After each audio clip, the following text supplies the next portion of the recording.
fast, where truth moves faster than a Holstein calf. No waiting on some pretty page. We're charting new ground in the digital age. From genomic codes to roll-wide facts, we cut through the noise, no holding back. Not your daddy's dairy news tonight. We're sparking debates with every insight. The ring's not where the real fight's at. It's in the data, in the channel chat. From pasture to processor to your morning cup, we're raising the stakes. Try and get ahead of herd. Yeah! Where the future's more than just a word. Ahead of herd. Come on! The bullvine's calling, let your voice be heard. Welcome to the Bullvine Podcast, where we challenge conventional dairy wisdom with the data-driven insights that actually matter for your operations' bottom line. Today, we're diving into an analysis that's going to make every traditional dairy organization extremely uncomfortable. You're about to hear something that exposes one of the industry's most dangerous myths: the idea that traditional dairy states automatically offer the best production environments. We've just completed the most comprehensive regional cost breakdown ever published, and the results are absolutely devastating for anyone still making location decisions based on heritage rather than hard economics. Here's a number that should wake up every dairy professional listening. There's now a $12.70 per hundredweight profit difference between the best and worst dairy regions. That's $178,000 annually for a 1,000-cow operation, before you even consider the compounding effects over decades. While Kansas posted an explosive 15.7% production increase, traditional strongholds like California actually declined. Yet where's the honest discussion from state dairy organizations about what this geographic disruption really means for your survival? What you're about to hear isn't just another cost analysis. It's an expose of how the dairy establishment has been keeping producers anchored to economically obsolete locations while smart money floods toward regions with systematic competitive advantages. Let's get into the data that's reshaping America's milk map. Welcome to the deep dive. You might feel you've got a pretty good handle on the cost of producing milk on your farm, right there in your region. But what if your actual location, the very ground you're operating on, is silently, maybe slowly bleeding your bottom line? What if that whole deep-rooted idea of, traditional dairy heritage is actually a multi-million-dollar anchor, holding you back year after year? Today, we're not just questioning those assumptions. We're really going to tear them down with some cold, hard data. Indeed. We're jumping into a pretty deep strategic financial analysis of the U.S. dairy sector, specifically looking at 2024 and projecting into 2025. And this isn't about, broad brushstrokes or general trends everyone talks about. This is about zooming right in. We're focusing on the granular numbers that expose exactly where dairy profits are being made, sure, but maybe more importantly, where they're just vanishing. Our framework for this deep dive, it's built on the latest critical articles from the Bullvine, combined with comprehensive USDA data. Gives us a remarkably clear picture. Right. And our core mission, for you listening, is to really distill the most impactful nuggets of knowledge from all this. We want to empower your critical decisions, thinking about farm location, maybe strategic expansion, or essential technology adoption. This isn't about just throwing darts at a board with what-ifs. It's a data-driven look at what is happening and what our models suggest will happen very soon. Okay, so let's set the stage a bit. The big picture for 2024-2025, the U.S. dairy sector is, it's undergoing what you can only call a significant transformation. No exaggeration there. We kicked off 2025 with generally favorable feed prices, which was good news, and the national dairy herd saw a modest but still notable expansion. It reached about 9.349 million head. Now that's up about 2,500 head from January 2024. Not huge growth, but growth nonetheless. The initial projections, they put the all milk price for 2025 around $22.61 per hundredweight, or underweight as we'll call it, which is just a tiny dip from the $22.61 average we saw in 2024. So initially it looked pretty stable. Okay, stable at first glance. Yeah. But you said the narrative gets interesting. Yeah, here's where it gets, frankly, a bit volatile. Almost immediately, subsequent forecasts threw in considerable uncertainty. We saw some pretty significant downward revisions to that 2025 all milk price. Some projections dropped it as low as $21.10 per unit, others maybe $21.60. No, that's quite a drop from the initial $22.60. Suggests some real nervousness or flux in the market. It really does, a delicate balance. Yet here's the counterpoint. Despite those price fluctuations, milk production itself, it's actually anticipated to increase. We're looking at maybe a 0.5% rise, pushing total production up towards 226.9 billion pounds in 2025. Now, this growth isn't totally surprising when you look at two things. First, that slightly larger herd size we mentioned, and second, a projected, albeit small, 0.3% increase in output per cow. Efficiency gains. But what's really underpinning all this, even with the price volatility, are the strong returns producers saw back in 2024. Those returns seem to be driving expectations for continued herd expansion into 2025. Producers are responding to that recent profitability. Okay, so we've got this picture of growth, but also price volatility. That really forces us to unpack what the bovine article flags as a major, maybe the major underlying force here, right, which is this profound geographic realignment happening in U.S. dairy. Right. It's not just about where the cows are moving. It's about the whole comparative cost landscape. It's shifting dramatically across the country. Precisely. And the bovine article meticulously dissects this, breaking the U.S. down into 5 distinct major dairy regions. Each one has its own unique characteristics that profoundly influence profitability and, let's be honest, long-term operational viability. Understanding these differences, it's not optional anymore. It's absolutely foundational to any strategic planning you're doing. Okay, let's map them out then. So first, the Great Plains. That's areas like Kansas, Nebraska, Colorado, the Texas High Plains. These are regions that are, well, they're rapidly emerging as significant new centers for dairy, really challenging the old guard. Yep. Then you've got the region we've known for decades as the traditional dairy belt. Think Wisconsin, Minnesota, Iowa, Illinois. These are the historical strongholds, right? Where so much of the industry's legacy was built. Then moving west. Moving westward, we look at the western states. California, Idaho, Washington, Oregon. Now, this is a region that has seen just immense shifts in its dairy landscape, especially with the last decade or so. Lots of consolidation and change. Okay. And then heading southeast. Then we look at the southeastern expansion states. Places like Georgia, North Carolina, Virginia, Tennessee, these areas are experiencing considerable growth and modernization. Often you see brand new large-scale operations popping up there. Right. And finally, the northeastern traditional states. New York, Pennsylvania, Vermont. These states, obviously, they have a really strong dairy heritage, a deep connection to the land, generations of farming. But as this analysis seems to suggest, that dairy heritage might, kind of surprisingly, come with a very real, tangible, hidden cost, something that impacts competitiveness today. That's exactly what the numbers suggest. Now let's try and connect these regions directly to the overall cost of production per hundredweight. Nationally, we did see a positive trend. The average total cost per hundred decreased to $23.60 in 2024. That's a notable improvement from $26.74 back in 2023. And this actually resulted in a positive net return on average of $1.42 per hundred across the whole U.S. Now that sounds like pretty good news on the surface, right? A clear rebound from losses the year before. Yeah, the $1.42 positive sounds okay nationally, but you're saying that hides the real story. It really does. Here's where it gets truly illuminating. This national average, as our data models clearly indicate, it completely obscures some truly significant regional variations. What we're witnessing, and the data backs this up, is a profound geographic realignment of dairy production that's actively underway, driven almost purely by economic forces. And it's not subtle, is it? The bovine article points to some, frankly, shocking changes in production volume.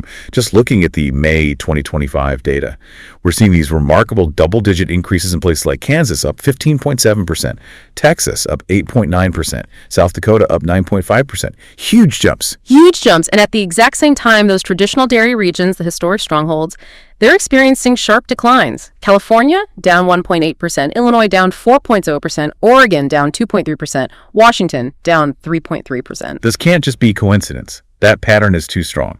It feels like a fundamental restructuring. It absolutely is, and the pattern is unmistakable. These dramatic shifts, they reflect deep-seated economic advantages in those growing regions.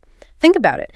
These new powerhouses, they aren't just inheriting old infrastructure. They are actively building entirely new production systems. Systems optimized right from the blueprint stage for maximum efficiency and, frankly, unprecedented scale. This fundamentally translates to lower per unit costs and enhanced profitability, even if we don't have explicit per crit cost data yet for these brand new systems. Plus, you have the presence of modern processing infrastructure nearby and, critically, often more favorable regulatory environments. Those contribute significantly too. This trend, as the Bullvine argues, it strongly signals that the historical advantages of the older dairy regions, they're actively diminishing. It's compelling producers like you to seriously consider new locations that are simply more conducive to modern, efficient, large-scale operations. For anyone making strategic location decisions right now, this isn't just a consideration, it's probably the critical consideration. And speaking of scale, that brings us right to an uncomfortable truth that the Bullvine article just keeps hammering home. Scale continues to be just a paramount driver of cost efficiency. It seems like a universal principle here. Larger operations generally reduce production costs per hundredweight, and this reality is just unequivocally accelerating industry consolidation. And we're not just talking theory or anecdotes here. There's verified USDA Economic Research Service data providing pretty incontrovertible proof. Consider this. The average total cost per 100 pounds of milk. It's a staggering $42.70 for herds with fewer than 50 cows. $42.70. Now, compare that to farms operating with 2,000 or more cows. That average total cost, it plummets to just $19.14. $19.14. Wow. Okay, that is not a small difference. Right. That's huge. It's a substantial $23.56 per 100 up advantage, purely based on scale. $23.56. That's a colossal disparity. It's not just a statistical quirk. It's like an economic chasm opening up. The Bullvine article calculates this creates an $83,220 annual viability gap just for a 500 cow operation, simply due to lacking scale, especially when you factor in the projected margin compression we might see. That kind of relentless economic pressure year in, year out, it just fundamentally reshapes the entire industry. And like you said, significantly speeds up consolidation. Smaller operations just face this massive uphill battle. Exactly. This economic reality, it means that for many smaller operations, the paths forward are getting narrower.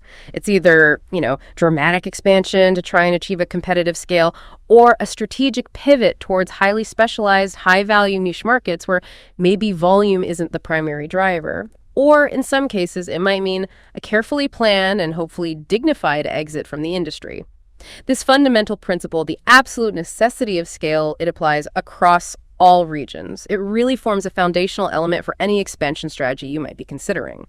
And if we connect this back to the bigger picture, achieving optimal operational scale is just as critically important to your financial future as the specific geographic region you choose to operate in. Okay, so scale is key. Now let's dive into that regional profitability and the net returns for 2024. You mentioned what the Bullvine starkly calls the $12.70 per 100 block chasm. That sounds dramatic. We know the national average net return improved to $1.42 overweight positive in 2024. A nice turnaround for the $4.23 loss in 2023. But again, this aggregate figure, it completely masks these substantial regional disparities. It's like that average temperature analogy you use, some places freezing, some sweltering. That's a perfect analogy. Let's break down some of those state-level net returns for 2024 just to illustrate this point clearly. California, despite seeing some production decline, actually saw a strong improvement in profitability. A positive $5.42 per 100 net return. Pretty strong. Iowa also posted positive returns, plus $1.40 per 100 REIT. Kentucky achieved a positive $1.13 per 100 beat. So some bright spots. Okay, positive returns in those states. What about the traditional heartland, like Wisconsin? Wisconsin, interestingly, was basically treading water, nearing break-even, but with a slight loss of negative 0.04 cents per 108, barely break-even. But then you look at New York, still stubbornly negative with a loss of $1.46 per 100 REIT. Indiana was even less profitable, a loss of $4.60 per 100 REIT. Pennsylvania suffered consistent, deeper losses, negative $7.06 per 100 REIT. And Michigan was right there among the most costly states to operate in, showing a loss of $7.28 per 100 REIT. So let's process that. For you, the dairy producer listening, what does this brutal math really mean for your actual balance sheet? It means a Michigan operation, purely because of where it's located, starts every single year $12.70 per hundredweight behind a comparable California operation. $12.70. Now let's translate that. For just a standard 1,000 cow operation, it's a shocking $178,000 annually. just vanishing from your potential profits. Before you even think about the compounding effects over decades, that's not a small difference. That's a critical location-based competitive disadvantage. It's huge. And if we extrapolate that out further, say over a typical 20-year facility depreciation period, this persistent location disadvantage compounds to a staggering $3.56 million in lost competitive advantage. $3.5 million just gone. Because of geography? Exactly. That's the power of location economics. The persistence of these losses in states like Michigan, Indiana, New York, Pennsylvania, even as the national average improved. It strongly suggests that their underlying fixed and variable cost things like unpaid labor assumptions, capital recovery, repairs, equipment, general overhead. They're just disproportionately high or maybe less adaptable to market swings. This data unequivocally highlights that relying only on national outlooks can be incredibly misleading for you. You simply must know your specific regional economic reality. Okay. As if those regional cost disparities weren't enough to worry about, there's another subtle but apparently potent cost factor you mentioned earlier, what the Bullvine calls the hidden tax of processing proximity, an often underestimated cost that can just quietly eat away at your profitability. It absolutely does. Let's look at the numbers again. Milk hauling charges, for instance. They surged by a significant 21% in just 1 year, jumped from 51 cents to 62 cents per hundredweight. This isn't just a tiny inflationary adjustment, it's a direct, measurable, and escalating burden on your operations finances. 21% in 1 year is steep. It is, and for farms shipping milk more than 50 miles, this translates directly into a quantifiable hidden tax ranging anywhere from 35 cents up to 93 cents per hundredweight. Depends on your volume and the exact distance, of course. But let's put that into perspective. For a 1,000 cow operation, these transportation costs alone can easily amount to over $164,000 annually. That's essentially avoidable expense if you happen to be closer to a processor. $164,000. That's a huge figure. And it feels like something many producers might just see as a logistics cost, not really a location problem. But it is, isn't it? A subtle penalty for being in the wrong spot relative to processing. It absolutely is, and the industry is clearly responding to this reality. You see these significant investments in new processing infrastructure, like that impressive $186.3 million DRI facility going up in Nebraska. That fundamentally underscores a critical shift in the industry's strategic priorities. Processing proximity is increasingly determining farm viability and profitability, maybe even more than just on-farm production efficiency alone. You could have the most efficient dairy operation in the world running perfectly, but if your milk has to travel hundreds of miles to get processed, those excessive transportation costs can just utterly undermine your margins. It makes processing proximity an absolutely crucial consideration for your strategic location and expansion decisions. It's about optimizing the entire supply chain, not just focusing inside the farm gate. That's an incredible amount of detail just on the regional cost landscape. It really highlights how complex this whole picture is becoming. Now let's do that deep dive into some key granular cost categories themselves. Explore the regional variations, the trends, starting with feed costs, which, as we all know, are often the single dominant variable and a constant source of, well, headaches and volatility. Yeah, feed expenses consistently represent the largest single cost category for dairy farms.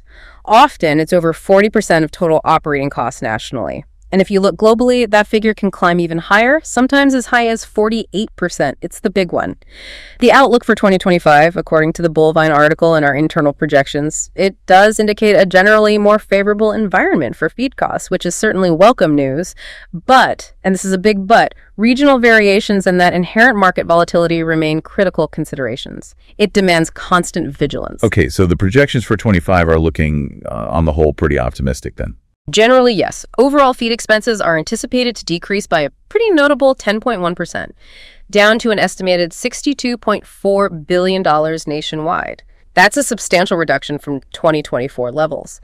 Now, this decline, coupled with the potentially higher dairy prices we discussed earlier, is expected to come together to create what the Bullvine actually describes as an exceptional profit environment for producers. Sounds like a much-needed reprieve after some tough years. It certainly does. Let's break down some of the key commodity prices feeding into this. Corn, for instance, is projected to be in the range of $4.20, $4.39 per bushel for 2025. That's a significant decrease from the $6.54 average we saw back in 2023. Even with some regional bumps like Indiana's Q1 2025 price hitting $4.58, the overall trend is clearly downward. Soybean meal, another big one, expected to average maybe $300 to $310 per ton in 2025. Again, significantly lower than the $420 plus we saw in 2023.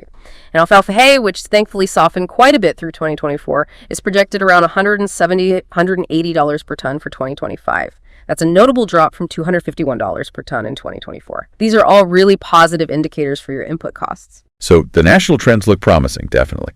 But we know regional differences are always lurking. How do those regional price variations and maybe supply chain impacts factor into the real feed cost picture? Because a national average can hide a multitude of sins. Right. They're absolutely critical to understanding your true cost. Let me give you a really concrete example from the Bullvine article.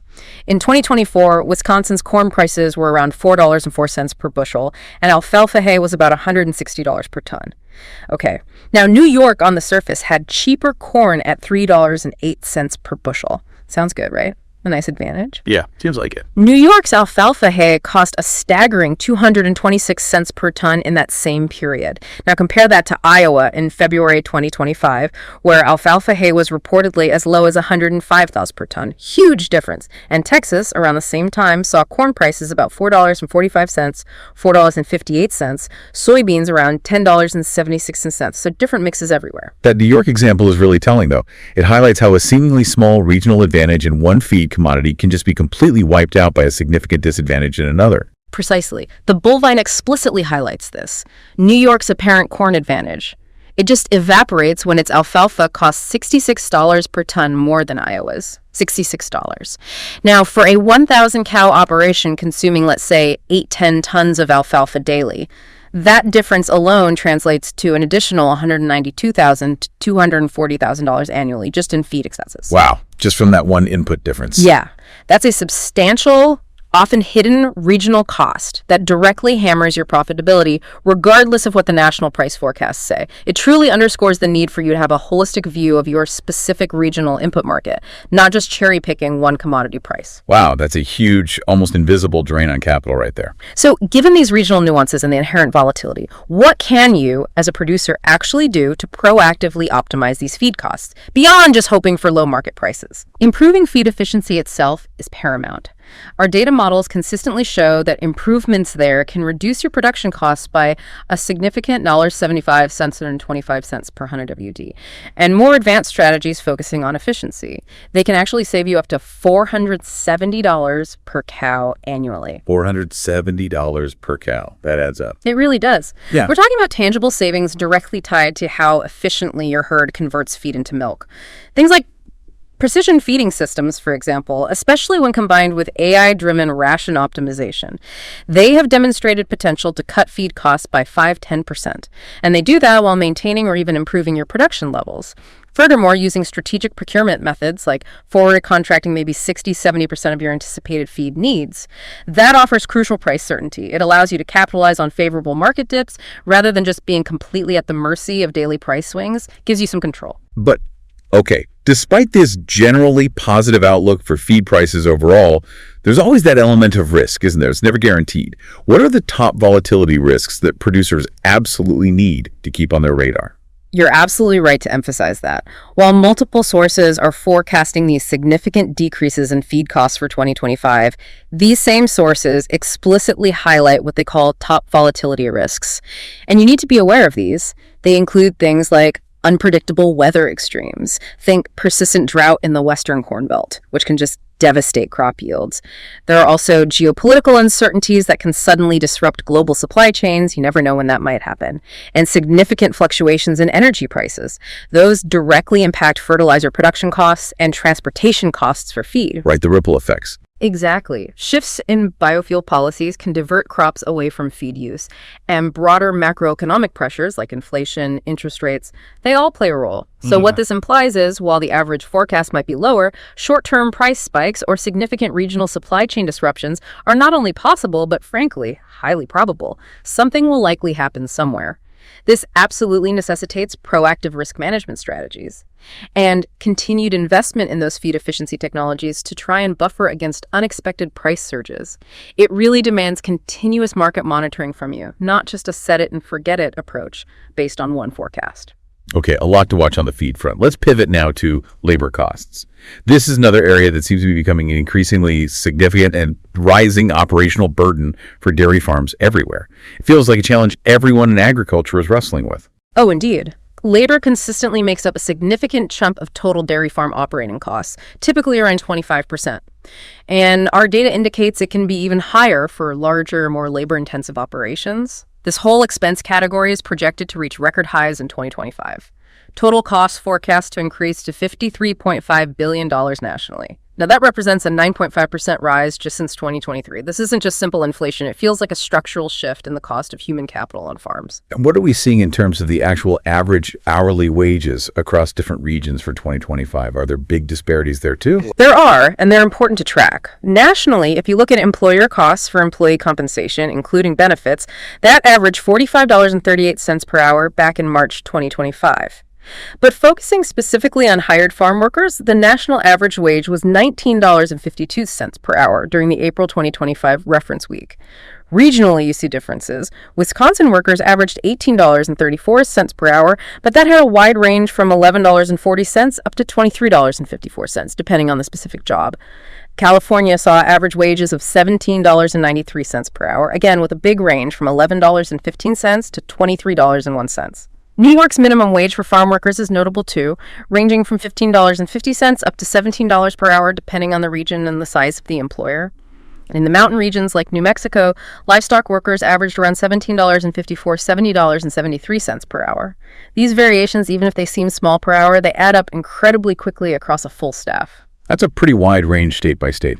And I imagine labor availability and, crucially, things like immigration policies, they have a huge, almost unquantifiable impact here, don't they? How does turnover factor in as well? That's got to be costly. They absolutely do.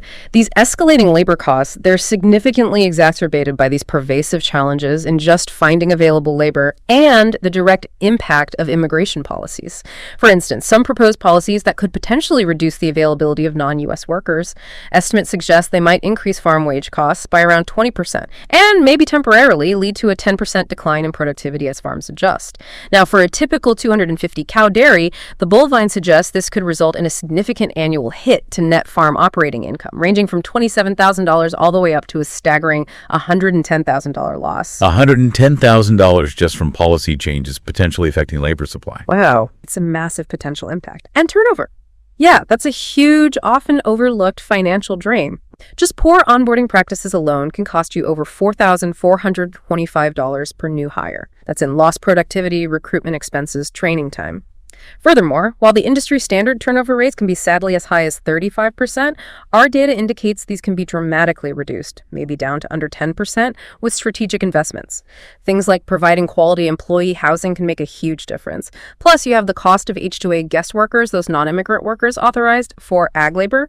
They can range from $25, $30 per hour, which is often higher than the $15, $25 you might pay domestic labor. And then add on top of that the disaggregation rule, which basically requires workers to be paid the highest possible wage for any task they perform during their shift, even minor ones. Yeah. All these factors can significantly inflate your real labor expenses. So with labor costs clearly on this relentless upward trajectory, what role does automation play in trying to mitigate this burden? Is it still just an option, or has it really become more of a necessity for survival? Given these accelerating labor costs and availability issues, strategic investment in automation is unequivocally no longer a luxury. It's really become a competitive necessity. The Bullvine calls it a critical survival strategy for modern dairy farms, and I think that's accurate. Our models indicate that strategic automation can potentially reduce your annual labor cost per cow from around $375 down to maybe $165. It's a huge drop, over half. It's a remarkable 56% reduction. And crucially, that kind of saving can pay for the automation investment itself in under 2 years, especially during periods of acute labor shortages when wages spike. Now, robotic milking systems, they are certainly a significant capital outlay. We're talking $150,000, $275,000 per unit, maybe up to $300,000 per robotic unit once installation is factored in, big numbers.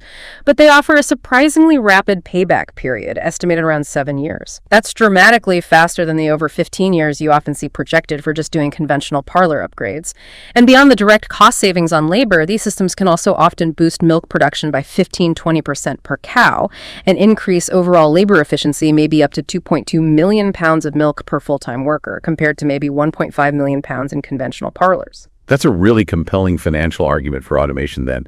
Are there other examples of automated systems offering this kind of tangible, quantifiable return on investment? Oh, absolutely. Automated systems like, say, How Manager technology systems that monitor health and reproduction, they've demonstrated substantial and quantifiable returns. Our data shows them generating around $32,611 in annual ROI for an average dairy using them. They can reduce the labor needed for heat detection by 50% and contribute potentially up to $668,000 in added revenue from performance benefits. Things like achieving a 20% reduction in mastitis cases or 15% less lameness through early detection. Huge health benefits with financial payoffs. So this establishes a really clear cause and effect. Rising labor costs necessitate automation, and automation, when implemented strategically, provides a substantial and verifiable financial benefit. It really positions it as a critical strategic investment for your long-term viability. For dairy producers just trying to manage labor costs with the same old traditional methods, it's no longer sufficient. Proactive investment in automation is rapidly becoming a key competitive differentiator, and it's a fundamental pathway to long-term profitability, directly influencing expansion decisions too, as new facilities can be designed with automation built in from the start. That makes perfect sense. It's about future-proofing the operation. But I imagine the actual feasibility of implementing automation and its true cost, it probably varies significantly by region, right? Especially due to existing infrastructure deficits. Not every farm has the same level of connectivity or power supply. You're hitting on an absolutely crucial point there. While automation clearly offers compelling solutions for these escalating labor costs, its implementation faces very real, practical hurdles, what we can call regional infrastructure deficits, for instance, the Midwest and the Northeast. They're generally better positioned for automation adoption. Why? Because they tend to have more established electrical infrastructure, better rural broadband, and closer proximity to equipment dealers, and, importantly, the vital service networks needed to maintain these complex systems. Right, it's the support system. Exactly. In stark contrast, Western states often encounter greater infrastructure challenges. You've got vast geographic dispersion between farms, and critically, often aging electrical systems on many existing dairy operations that just weren't built for this kind of power demand. Similarly, those emerging dairy regions like Texas and Kansas, despite their rapid dairy growth, they often lack the necessary support infrastructure for these really advanced automation systems. It hasn't caught up yet. Now, this is not a minor detail when you're making location decisions. A region might initially look attractive on paper, maybe lower land costs, maybe favorable regulations, but if it lacks the necessary rural connectivity or sufficient electrical capacity or robust service networks for advanced automation, then the effective cost of implementing these essential labor-saving technologies could be significantly higher for you, maybe even entirely prohibitive. This adds a really critical layer of complexity to calculating the real cost of dairy. It highlights these often hidden infrastructure costs that you absolutely must factor into your strategic planning. That's a truly critical insight. It goes way beyond just looking at the sticker price of the equipment itself. Okay, let's move on then to land and property costs.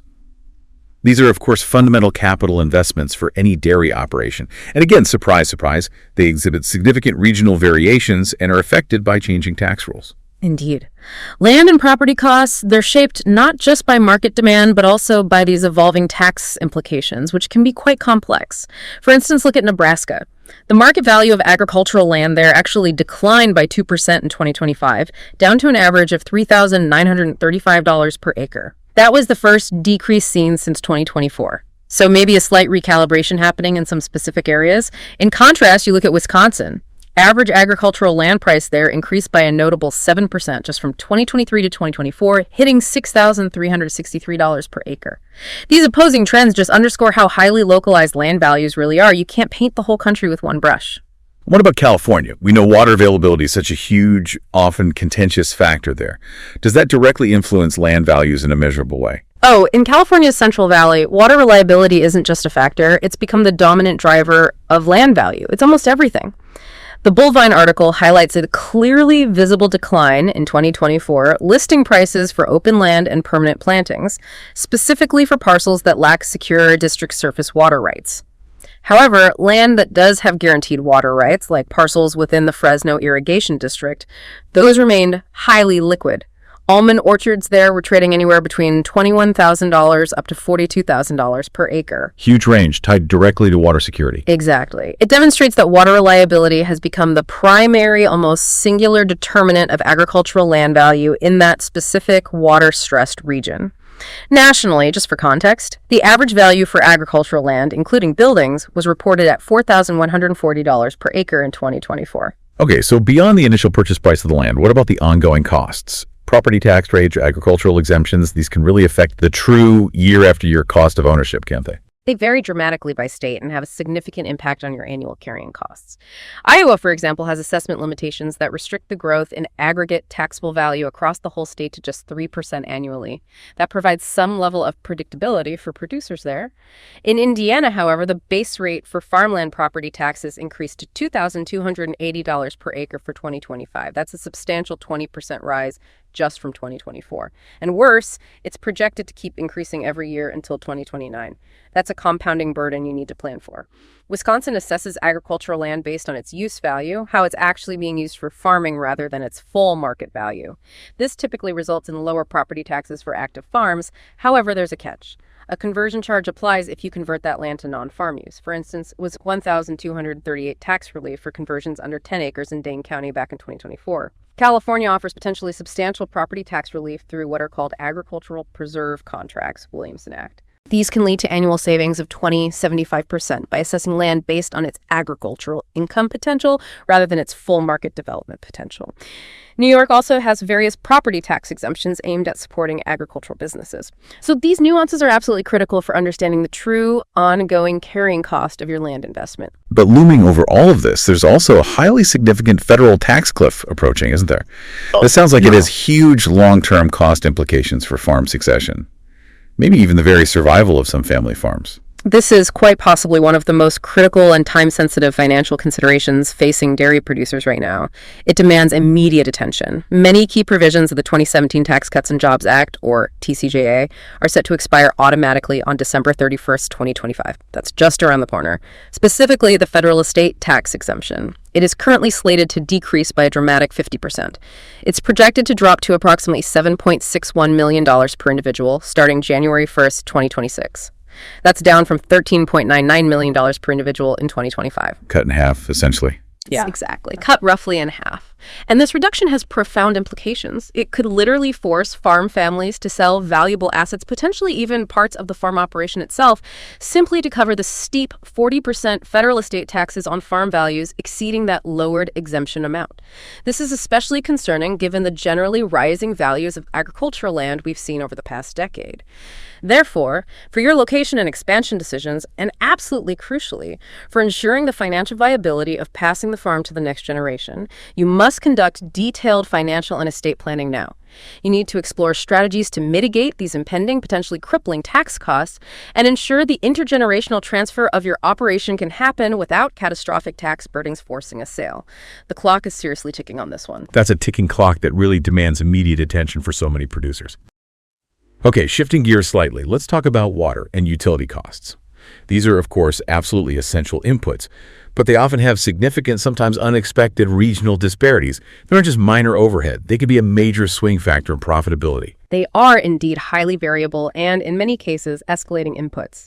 Water costs in particular are increasing pretty much across the board, but Western states are definitely seeing the most significant rises. This isn't random. It's driven by fundamental factors like increasing water scarcity, more stringent environmental regulations related to water use and quality, and necessary, often expensive, infrastructure investments to maintain supply. In California, for example, the state faces these ongoing, well-publicized drought conditions and stringent water regulations that directly increase your production costs. Water rights fees there are substantial, and they keep escalating. Application fees alone can range from $5,000 up to a mind-boggling $811,000, depending entirely on your annual water usage in acre-feet. Then you have annual permit and license fees on top of that. $350 plus an additional 12 square-foot over a small 10-acre-foot baseline. Furthermore, water quality fees specifically for UAOFO's concentrated animal feeding operations, those increased by 5.5% just in the 2024-25 fiscal year. It all adds up. Those application fees are just immense. What about other states that maybe aren't facing such extreme water stress like California? Are costs rising there too? Yes. Even in less arid regions, costs are definitely on the rise. Idaho's water right rental prices, for example, are increasing from $23 per acre-foot through 2024, jumping up to $33 per acre-foot beginning in 2025. That's a significant jump. In Washington state, overall water utility revenues increased by 8% in 2024 and are projected to rise another 5.5% in 2025. Their monthly basic service charge is increasing from $37 up to $41.20 by 2025, plus they have additional increases in the tiered consumption rates. Oregon saw some proposed water fee increases for water rates transactions get reduced, but they were still significant, about 50% of the original proposal. And while drilling fees, they're still increased by 10-40%. Even Kansas, one of those growing dairy regions, is investing significantly in water reservoir protection and irrigation infrastructure. Transfers from their state water plan fund increased by $9.5 million just for fiscal year 2025. The point is, these increases aren't merely inflationary adjustments. They are driven by fundamental issues of supply, demand, infrastructure needs, and environmental stewardship. For your location decisions, access to affordable and reliable water is absolutely no longer a given, even in traditionally water-rich areas. It's become a critical strategic resource you have to evaluate carefully. And what about the everyday utility costs, electricity, natural gas, propane? Are they following that same steep upward trend, or is it more mixed? Utility costs present a more mixed outlook nationally, but again, with significant regional divergences that you absolutely need to be aware of. Natural gas, for instance, is expected to remain relatively low nationally through 2025. That's good news overall.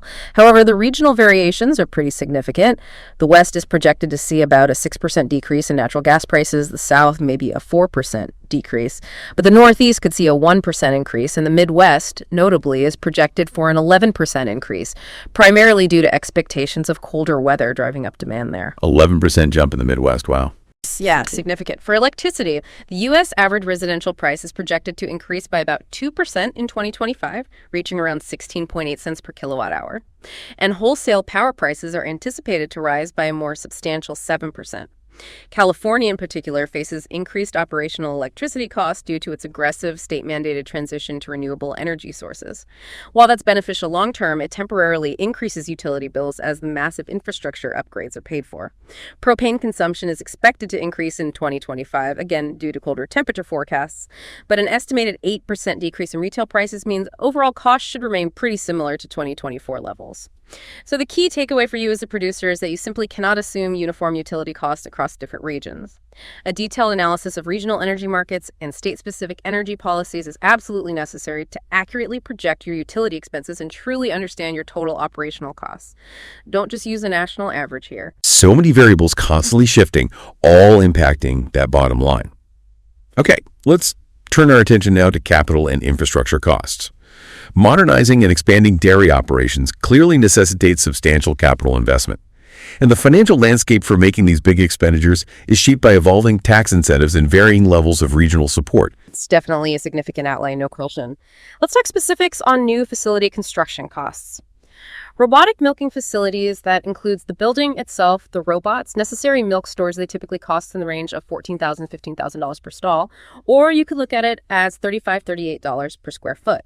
The individual robotic milking systems, just the units themselves, typically range from $150,000 to $175,000 per unit, or maybe $200,000, $300,000 per robotic unit once you factor in installation and integration. For building brand new conventional parlors with full structures, you're probably looking at $28,000, $36,000 per milking stall. Quite expensive. However, retrofitting existing parlors, if possible, is generally a more cost-effective option, maybe around $3,500 to $7,000 per milking stall. And basic freestall barns, just the structure, excluding electrical and plumbing, which add significant costs, typically run $3,000, $3,500 per stall. These are all significant numbers that require very careful financial planning and justification. And how do things like equipment purchase versus lease costs and those all-important depreciation schedules factor into managing these substantial capital outlays? Because it's not just the upfront price tag, it's how you finance it and account for it over time that really matters for cash flow. Financing options are absolutely key to managing cash flow when you're talking about these kinds of numbers. As of April 2025, typical loan interest rates for farm operating loans direct were around 5.375%, and farm ownership loans direct were at 5.750%, so borrowing costs are significant. Leasing new or used farm equipment, maybe with fixed lease rates starting around 6.45% or higher, offers several potential benefits. It can reduce your upfront capital requirement, improve your immediate cash flow, and offer potential tax advantages by allowing lease payments to often be written off as operating expenses. Wow. However, there's a seismic shift happening right now that's impacting capital costs dramatically. Right. The phasing out of 100% bonus depreciation. Right. That's the second big tax cliff we've talked about. Exactly. This critical deduction, which allowed farmers like you to write off the entire cost of qualifying new or used equipment up front, providing immediate tax relief.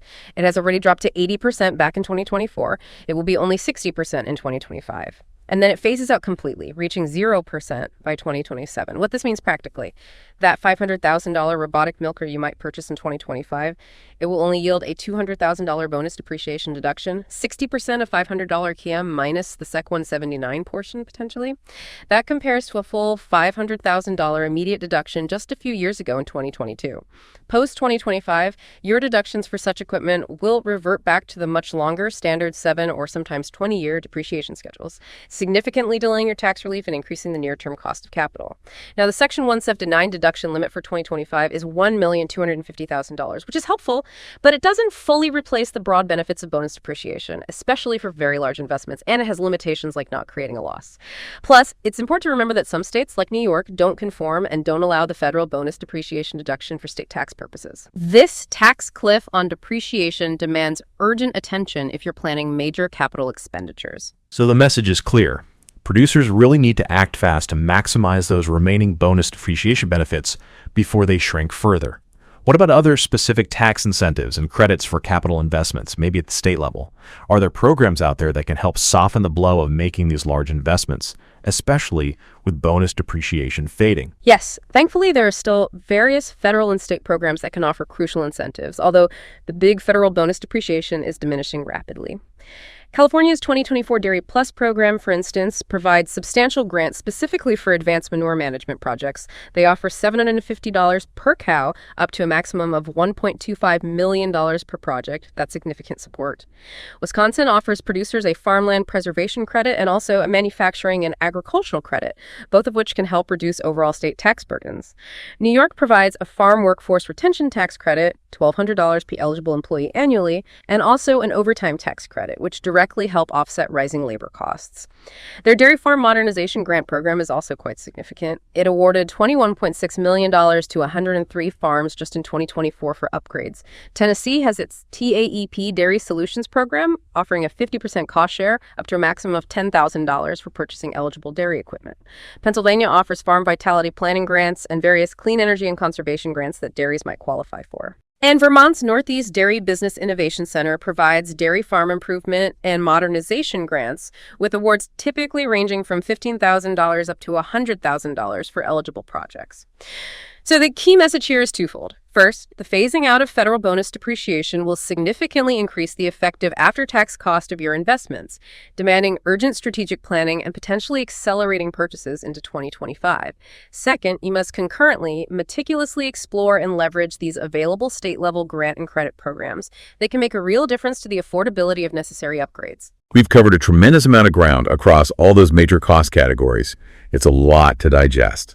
Now let's briefly touch on some other critical operating expenses that, while maybe less dominant than feed or labor, can still significantly impact your dairy operations' overall financial health and profitability. Certainly. There are definitely other important line items to consider.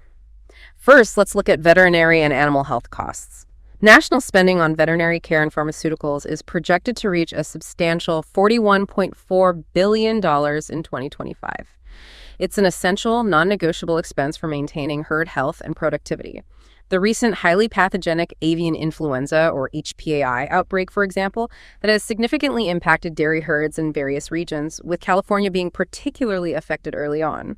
Thankfully, the USDA stepped in and has offered crucial financial assistance programs to help cover HPAI-related costs, things like testing, specific vet expenses, PPE, costs associated with milk disposal, and importantly, compensation for actual milk production losses due to affected cows. While specific per-cow regional cost data data for unpredictable disease outbreaks isn't always readily available, it's crystal clear that such events can substantially and unpredictably increase your health-related expenditures. It really underscores the need for robust biosecurity protocols on your farm and also having some financial contingency planning in place for the unexpected. Okay, health costs are crucial. What about those marketing and transportation expenses to get milk to the processing facilities? Especially given our earlier discussion about how absolutely critical processing proximity has become for the bottom line. Yeah, these are a growing concern, and they have a direct impact on the final milk check you receive. As we mentioned earlier, average milk hauling charges nationally increased by that sharp 21% in just 1 year, rising from 51 cents to 62 cents per hundredweight. And the general rule of thumb cost to transport milk has risen to roughly $0.9209 per 100 miles traveled. So for operations shipping milk more than 50 miles, they're effectively paying that hidden tax we talked about, somewhere between 35 and 93 cents per hundredweight, which just erodes your margin. The construction of major new processing infrastructure, like that DRI facility in Nebraska, $186.3 million investment, absolutely reinforces the point. Processing proximity is becoming more critical to your profitability than even having highly efficient on-farm production alone. It's a total supply chain optimization issue now. Furthermore, you need to be aware of recent Federal Milk Marketing Order, or FMMO, reforms. Those became effective in June 2025. They included things like increased make allowances for manufacturers, which can depress farm gate prices, and also revised Class I price differentials across the country. These complex regulatory adjustments can also directly influence the final value of your producer milk checks, underscoring the need to understand how these formulas work in your specific region. Then there are the ever-present and seemingly ever-increasing environmental compliance and regulatory costs. These feel like a constant pressure point for many producers, don't they? They really are a significant and generally escalating factor globally and domestically. You look at the decline in EU milk production, for example. That's partly attributed by analysts to increasingly stringent environmental regulations over there. It signals a potential global trend that could very well impact U.S. dairies more broadly if similar regulations are widely implemented here down the road. Within the U.S., programs like the Environmental Quality Incentives Program, or EQIP, provide crucial cost-sharing assistance for implementing conservation practices, like building modern manure storage systems. EQIP typically offers 75% reimbursement for standard participants, and even up to 90% reimbursement for producers classified as socially disadvantaged, beginning, or veteran farmers. California's Dairy Plus program also offers specific grants for advanced manure management technologies, which is very helpful. However, there's a significant counterpoint to consider here, highlighting the complexity. In New York, for instance, some lawmakers are actively pursuing legislation that would actually cap farm size at 699 cows. Cap farm size, that seems counter to the scale argument. Exactly. The Bullvine argues, quite convincingly, I think, that such a measure would effectively eliminate the scale economies essential for survival for modern dairy operations in New York. And it would make adopting advanced environmental technologies economically devastating for the state's dairy industry, because you need scale to afford them. This clearly illustrates how some regulatory approaches, while perhaps well-intentioned from one perspective, can inadvertently and severely increase the effective cost of compliance by hindering the very efficiency and scale that are often necessary to adopt modern, sustainable solutions. Wisconsin also saw increases in things like agrochemical license fees in 2024-2025, another small example of these rising regulatory burdens. So as a producer, you must not only budget for ongoing compliance costs, but also actively monitor and engage with state and federal regulatory developments, as they can fundamentally reshape your economic viability. And let's not forget insurance requirements and premiums, which are absolutely crucial for risk management, especially with price volatility. Right. The Dairy Margin Coverage, or DMC program, remains a vital safety net tool for mitigating downside price risk. The 2025 DMC program largely remains unchanged from previous years. It offers Tier 1 coverage for the first 5 million pounds of production history, with premiums ranging from essentially zero up to 1.05 cents straight for maximum coverage. Tier 2 coverage above 5 million pounds has premiums from zero up to 1.813 cents straight. Looking back, the average net indemnity paid out by DMC from 2018 through 2024 was $1.35 cents wheat, indicating its historical effectiveness in providing support during low margin periods. However, it's important to note that for 2025, DMC payments are actually projected to decrease significantly, maybe by $8.9 million or 12% nationally, primarily due to those lower projected feed costs improving the calculated margin. This suggests potentially less reliance on government safety nets for profitability in the near term, possibly requiring you to explore other risk management strategies like futures or options more actively. Also worth noting, the annual administrative fee for DMC is waived for producers who qualify as limited resource, beginning, socially disadvantaged, or veteran farmers, creating a small $100 annual cost advantage for those specific groups. Okay, one last category before we synthesize. State income and sales taxes for agricultural businesses. These are often overlooked maybe day to day, but they can certainly take a bite out of profits come tax season. Taxation absolutely significantly impacts your overall dairy profitability, and state-level taxes vary considerably across the U.S., creating another layer of regional cost difference. State income tax rates, for example, range dramatically. California's top marginal rate can be up to 14.4%, New York's up to 10.9%. Compare that to states like Texas, Florida, South Dakota, Washington, Wyoming, which have no state income tax at all on individuals or businesses. That alone is a massive difference in your net income potential depending on location. Many states also offer crucial sales tax exemptions specifically for agricultural inputs, things like equipment, feed, seed, fertilizer, and supplies. Iowa, for example, has broad exemptions covering bedding materials, fertilizers, chemicals, machinery, fuel, electricity used directly in agricultural production. Knowing these exemptions is key to managing costs. And finally, beyond that big federal state tax cliff we discussed earlier, state-level estate and inheritance taxes also vary. California currently has none, Wisconsin has none, but New York does have a state tax, with its own basic exclusion amount of $7,160,000 for 2025. This compounds the federal issue producers are facing, requiring comprehensive estate planning that carefully considers both federal and state regulations to minimize the total tax bite on farm succession. Okay, that's a truly comprehensive breakdown of all the cost components. It paints a picture of immense complexity, constant change, and really significant regional divergence. It's definitely not a simple business. Now, let's try to shift our focus and synthesize this. What are the key strategic financial insights that emerge from all this data, especially when you're thinking about critical location and expansion decisions? Let's start with break-even milk prices by region. Right, break-even milk prices. As our analysis clearly indicates, they are highly variable from farm to farm and region to region. They are fundamentally influenced by your specific operations scale, its inherent efficiency level, and those unique regional cost structures we just spent so much time detailing. Therefore, a one-size-fits-all national break-even price is simply misleading. It can offer a false sense of security if you're below it, or unnecessary despair if you're above it, without context. For instance, the bovine analysis highlights that operations producing below about 24,000 pounds of milk per cow annually will likely struggle to remain profitable if the all-milk price settles down at or below that $21.60 sibboleth level we discussed earlier, regardless of which region they're in. This powerfully emphasizes that your internal efficiency and achieving sufficient scale are just as critical, maybe even more so sometimes, than external market prices in determining your actual profitability. And how did those specific cost categories we just dissected, feed efficiency, labor costs, overhead burdens, how do they directly impact these individualized break-in points for a producer? They are the direct inputs into that break-even calculation. Feed efficiency improvements, for instance, as we saw, can potentially reduce your production costs by a significant $0.75, $1.25 per hundred EA. The bovine looked at one specific Pennsylvania farm example. Their break-even was calculated at $19.75 based on current feed prices. But importantly, that could drop down to $18.90 with some targeted feed efficiency improvements. That's a meaningful difference. High labor costs, which we explored in detail, also significantly elevate your break-even points. More labor cost means you need a higher milk price just to cover expenses. Similarly, those states we identified with high burdens from overhead and capital recovery, like Pennsylvania, New York, Michigan, they experienced those consistent losses in 2024.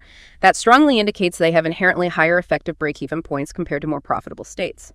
On the positive side, in Ohio, back in January 2025, the income over nutrient cost for cows milking 85 pounds a day was calculated at about $13.73 per hundredweight, and even for 70-pound cows, it was $13.42 per hundredweight. That indicates a pretty profitable scenario for those efficient operations at that time. Illinois is even projected by some university budgets to see economic costs run slightly below total returns in 2025, which would be a positive shift not seen there in the last 10 years, suggesting improving break-evens are possible even in traditional regions. regions. And remember, the projection that dairy margin coverage payments will likely decrease in 2025. That suggests less reliance on government safety nets for achieving profitability, further emphasizing the absolute need for you to accurately calculate your individualized break-even price based on your specific cost structure, your herd size, and your regional factors. This necessitates a proactive risk management strategy that thoughtfully blends things like contracted sales with cash market sales to protect your margins. Okay, moving beyond just breaking even, let's look at the potential upside. The return on investment, the ROI, for making some of these key dairy investments, especially as technology adoption becomes so critical. How compelling are these investments financially? Do they really pay off? Modern dairy technologies, based on the data, offer not only significant cost reductions, but also substantial potential for revenue generation and measurable improvements in herd health. This really positions them as essential investments for boosting overall profitability and ensuring your long-term viability in this competitive landscape. Robotic milking systems, as we discussed earlier, despite the high upfront cost, offer that surprisingly rapid estimated 7-year payback period. That's significantly faster than the 15-plus years often projected for just doing conventional parlor upgrades. And remember, they can also lead to a very tangible 15-20% increase in milk production per cow. That's revenue generation.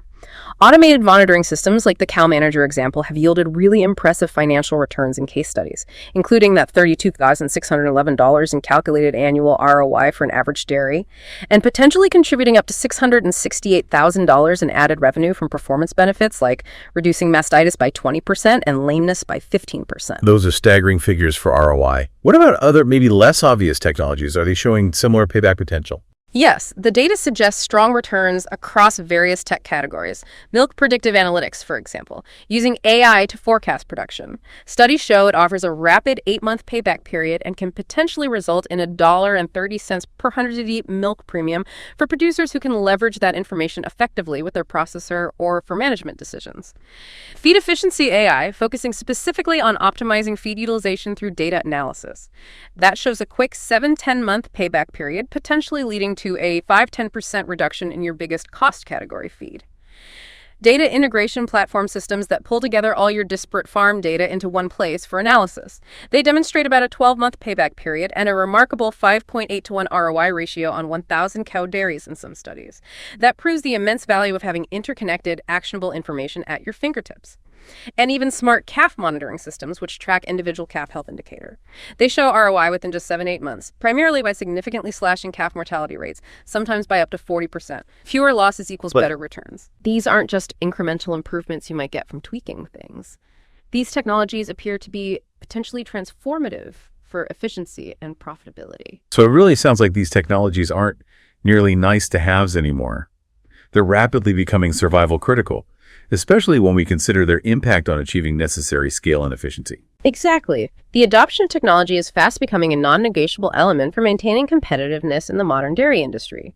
For example, those precision feeding systems we mentioned, which can deliver maybe a $137 per cow annual profit boost and an 18% reduction in feed waste. They typically achieve economic viability primarily in operations with around 800 wool-12 cows or more. Scale matters for adopting some tech. The high capital requirements for some advanced automation also present what the Bullvine insightfully terms financial access challenges by farm size. With mid-size operations, say generally in the 200-500 cow range, often representing the sweet spot for adopting things like robotic milking, because they might have the scale to justify it, but aren't yet so large that the investment becomes overwhelmingly complex or debt-heavy. Historically, the dairy industry has been somewhat slower to adopt automation compared to other agricultural sectors like row crops or poultry. And our analysis strongly indicates that this previously conservative approach is increasingly becoming a critical competitive disadvantage today. The very geographic disruption we've been observing in dairy production. That's partly attributable to these emerging regions actively adopting brand new production systems that are optimized for both efficiency and scale, often incorporating cutting-edge technology right from day one. Operations that fail to adapt to this new technological paradigm are unfortunately facing accelerated consolidation as the entire industry fundamentally reshapes itself around technological prowess and data-driven management. And what about that idea of component value optimization? You mentioned it earlier. Is that truly emerging as a new significant revenue driver for producers to actively focus on beyond just total pounds shipped? It absolutely is, and it marks a fundamental shift in how you should be thinking about the product you're selling. The market is increasingly differentiating the value of milk based on its components.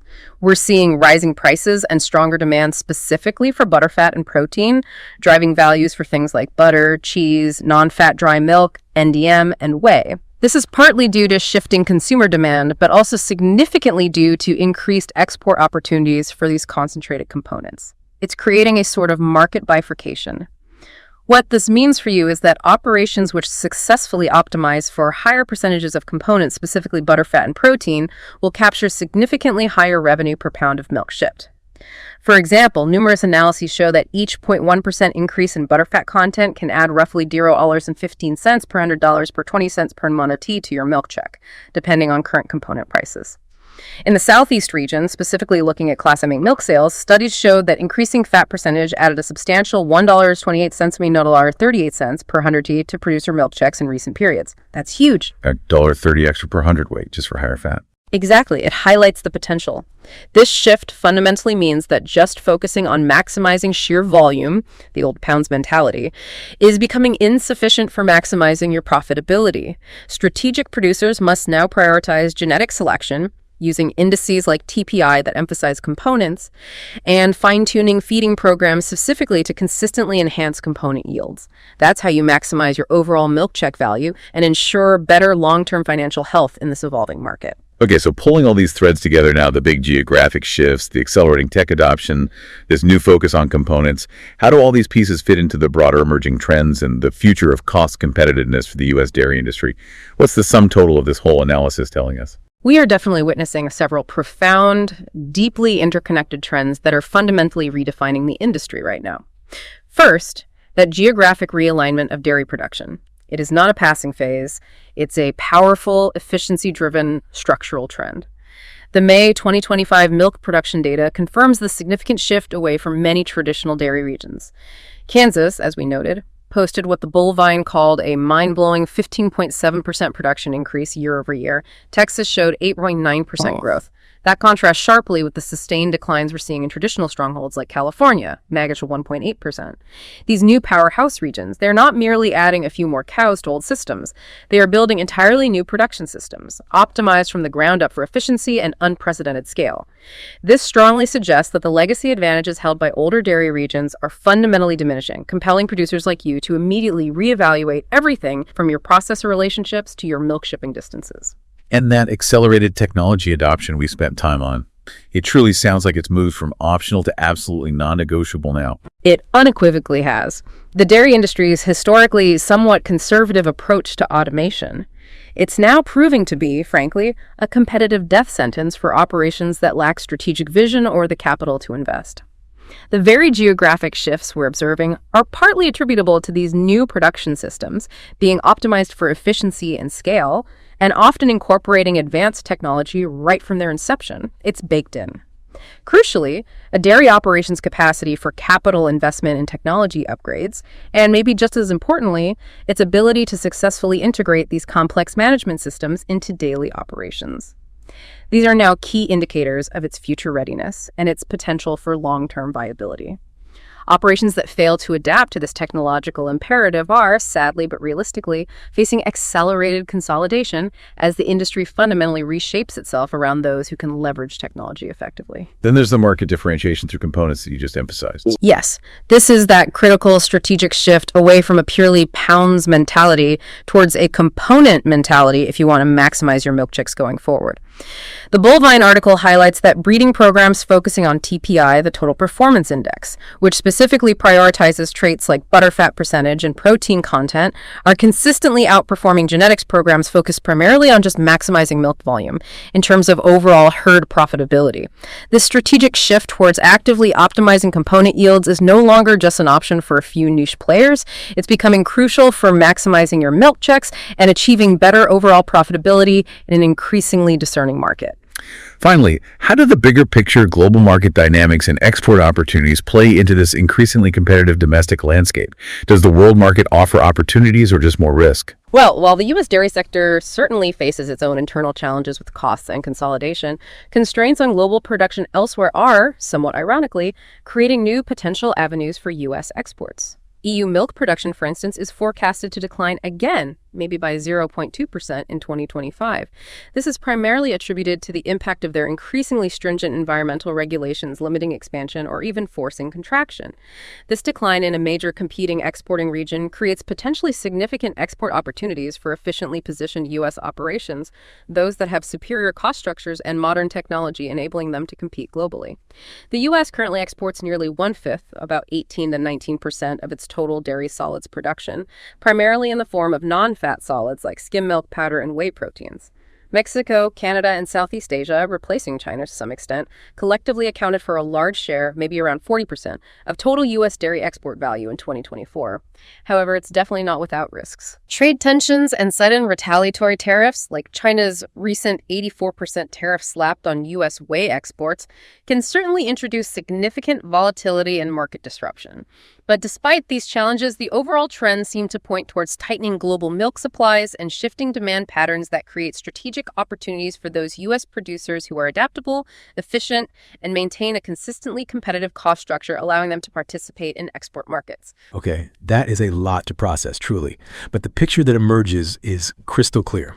The U.S. dairy industry is navigating a period of intense fundamental transformation. It's being driven relentlessly by economics, by technology, and by geography.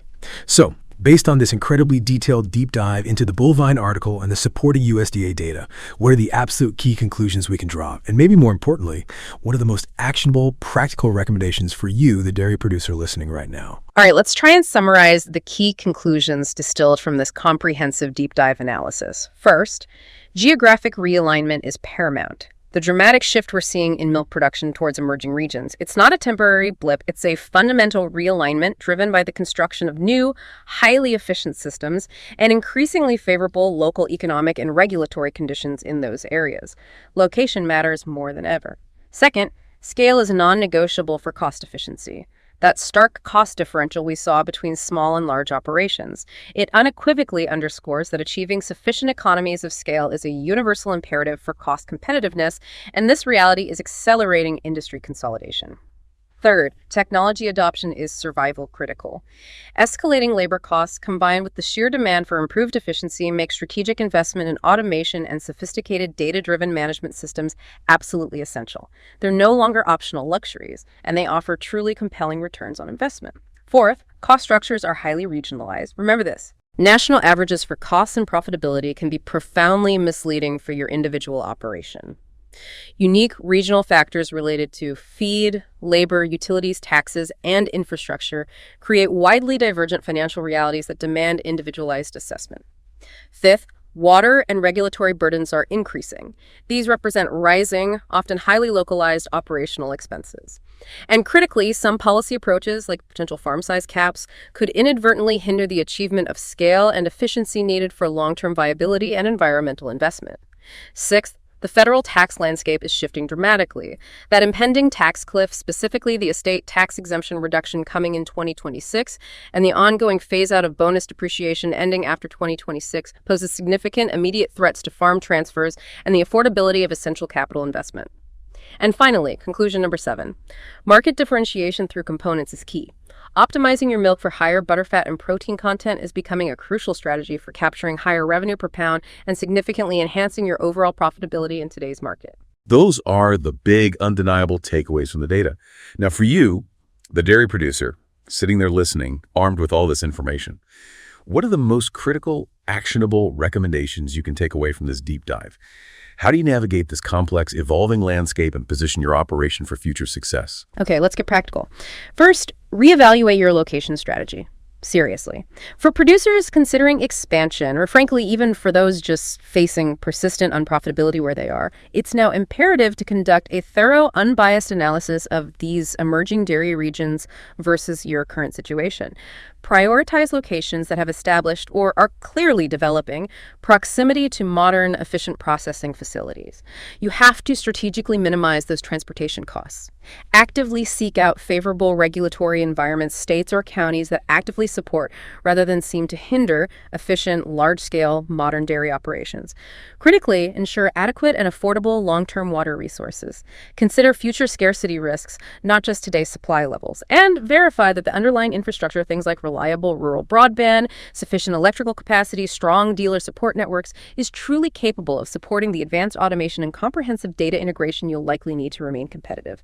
Second recommendation, accelerate technology investment. This isn't just about buying a few new gadgets anymore. It's about developing and implementing a clear, comprehensive technology adoption roadmap for your entire operation. Prioritize investments in things like robotic milking systems to directly mitigate those relentlessly rising labor costs and significantly boost productivity. Invest in predictive analytics and integrated data management platforms to holistically optimize your feed efficiency, enhance herd health through early detection, and improve those valuable component yields.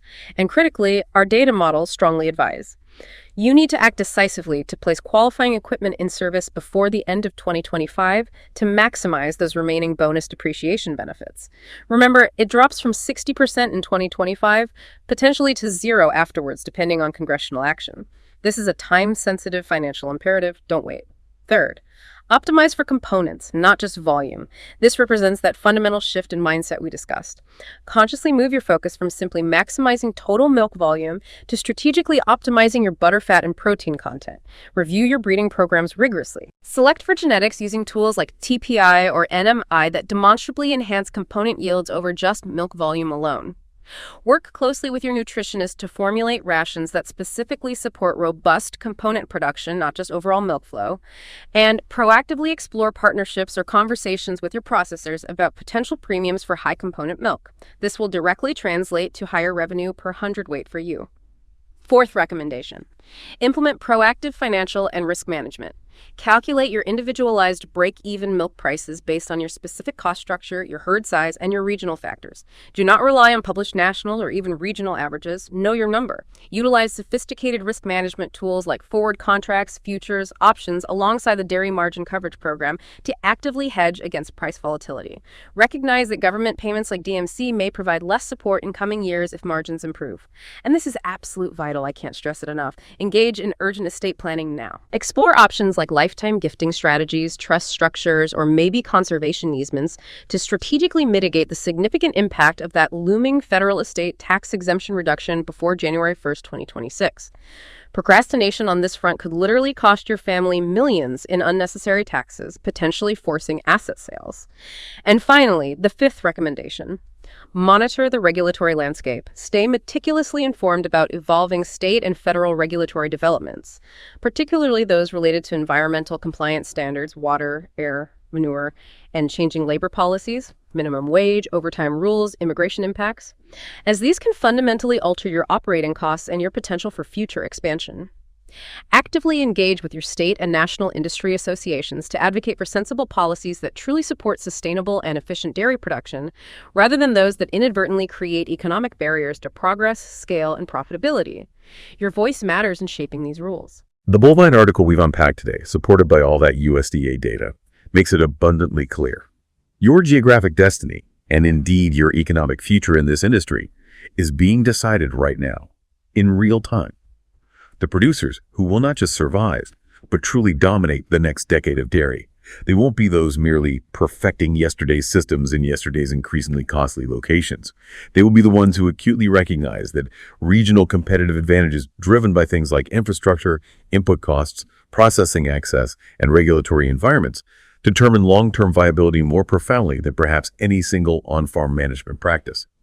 Do not let industry romanticism about dairy heritage or attachment to a specific place blind you to this stark economic reality. The numbers, cold and impartial as they are, they don't care about your grandfather's legacy. They only reward profitable positioning in today's market. Are you positioned for profitable growth?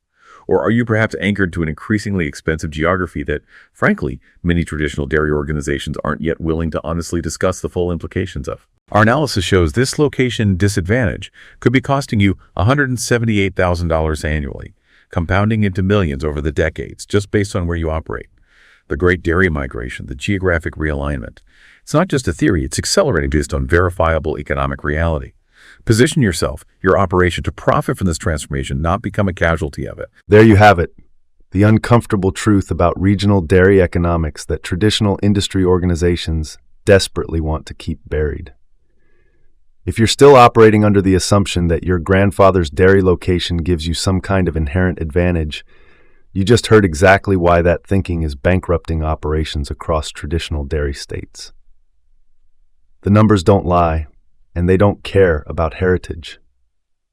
They only reward profitable positioning. Here's your immediate action step. Create that spreadsheet we talked about. Compare your current location against 3 promising expansion regions across all cost categories: labor, land, feed, utilities, taxes, and regulatory compliance. Calculate the per hundredweight differential for each category and multiply by your annual production.